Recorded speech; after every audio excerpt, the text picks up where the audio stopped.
পর্দা করেই ঘর থেকে বের হতাম। আমি তো বোরকা পরলেও নিরাপদ। আমি তো নিজের ইচ্ছে বড়ও হতে পারি।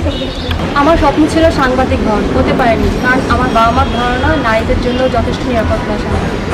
আমি একজন সংস্কৃতি কর্মী। নাটক, নৃত্য ও আবৃত্তি এই 3 মাধ্যমেই আমার যাতায়াত। আমাকে পহেলা বৈশাখে বাসা থেকে বের হতে দিতে চায় না। আমি পড়ালেখা খরচ চালানোর জন্য সন্ধ্যা 7টা পর্যন্ত টিউশনই করাই। আমি গাড়ি ছাড়া বাসা থেকে বের হই না, আর রাত হয়ে গেলে আমি আমার নিজের ড্রাইভারের সাথে বেরোবো। আমরা এতক্ষণে জানতে পেলাম সমাজের হাজারো তনুর অনুভূতি, সমাজে তাদের চলাচলের রীতিনীতি। তাদের প্রশ্ন একটাই, এতটা সামাজিকভাবে চলার পরেও তারা কেন ধর্ষিত হয়? তাদের ধর্ষণের পিছনে দায়ী কারা? আমরাই দেই। আমরা হাজারো মেয়ের ড্রেসের সমস্যা খুঁজি, কারণ আমরা হাজারো মেয়ের চলাফেরার সমস্যা করি। তাই আমরা কিছুক্ষণ সুখের জন্য একটা মেয়েকে ধর্ষণ করি। আমরাই দেই। আমরা ফুলের মতো ইনোসেন্ট, তাই মেয়েদের সাহায্য টানব। আমরাই দেই, আমরাই টিচিং করি। আমরাই দেয়, আমরাই মেয়েদেরকে মজার খেলনা হিসেবে দেখি। আমরা কি রাতের বেলা স্ত্রীকে জড়িয়ে ধরে ঘুমাই না?